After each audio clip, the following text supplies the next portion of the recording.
Ceci est un billet de 5 €.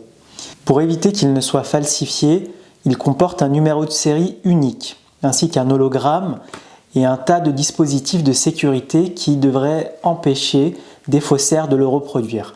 Malgré ça, il y a tout un marché de la fausse monnaie dans le monde et tous ces dispositifs de sécurité n'empêchent pas forcément les faussaires de créer de la fausse monnaie. Le Bitcoin, lui, a été créé de sorte à être inviolable. Il est impossible d'en produire d'autres que ceux qui ont déjà été créés. Le Bitcoin, lui, a été créé de sorte à se débarrasser de tous ces dispositifs de sécurité. En d'autres termes, il réalise le rêve des monnaies classiques, celui d'être inviolable. C'est la principale raison qui, selon moi, va faire que les crypto-monnaies vont bientôt remplacer les monnaies actuelles et je vous explique pourquoi dans cette vidéo. Alors le Bitcoin n'est pas un papier avec un numéro de série unique, ce n'est pas non plus un métal précieux qui est frappé d'un visage. Le Bitcoin est tout simplement un protocole informatique qui vient s'incarner dans le concept de blockchain. Cela signifie que chaque échange de Bitcoin est traçable. L'historique d'un Bitcoin est toujours connu et cette information est sans cesse vérifiée par des mineurs à travers le monde.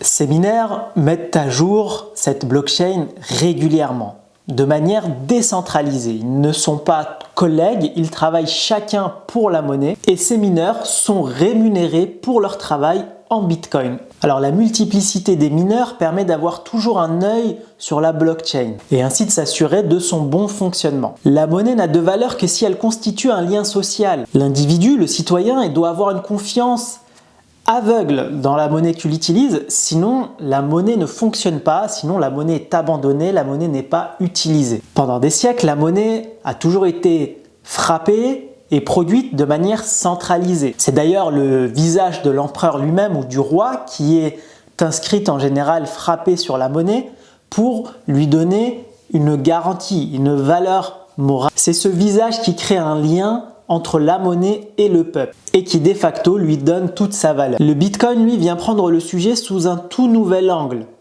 Il n'est plus question de frapper le visage d'un roi sur une monnaie qui est produite de manière centralisée, mais de créer une monnaie qui sera vérifiée, donc entre guillemets peut-être frappée, par des mineurs de manière décentralisée, des mineurs qui sont éparpillés dans le monde et qui n'ont pas de lien direct les uns avec les autres et qui par leur travail garantissent la valeur de cette monnaie et son intégrité évidemment. En quelque sorte, c'est une victoire démocratique car le lien de confiance n'est plus le visage d'une autorité suprême incarnée dans un homme, mais le lien de confiance est partagé par la communauté auprès des mineurs qui travaillent en servant cette monnaie et en se rémunérant grâce à leur service.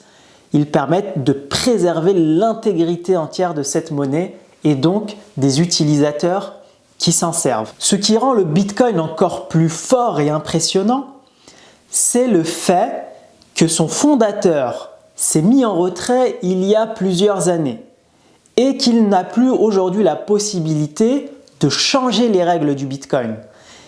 En laissant sa place, il met un terme définitif au règne du roi finalement, au règne du fondateur. Il permet à la monnaie d'exister par elle-même, servie par les mineurs et utilisée par les individus et les citoyens. Il est fort probable que le Bitcoin ainsi que la technologie blockchain, qui sont tous les deux inséparables, va tendre à remplacer les monnaies traditionnelles dans de nombreuses transactions de plus en plus importantes au fil des ans. Dans cette vidéo, j'espère que vous aurez pris conscience que le Bitcoin n'est pas simplement un projet de la bulle informatique, mais que c'est une réelle révolution de fond, puisque la question de la monnaie est toujours une question des temps longs. On a d'abord été dans le troc, puis ensuite on a commencé à frapper les premières monnaies, avant de créer de l'argent dématérialisé et grâce à l'informatique. Et aujourd'hui, on passe un nouveau cap, on entre dans une nouvelle ère, l'ère des crypto-monnaies. Ne passez pas à côté, car demain n'est pas si lointain et j'espère que tout le monde pourra en bénéficier surtout ceux qui les utilisent dès maintenant et qui s'y mettent dès maintenant. C'était ma vidéo de la semaine. Je vous dis à la semaine prochaine et prenez soin de vous.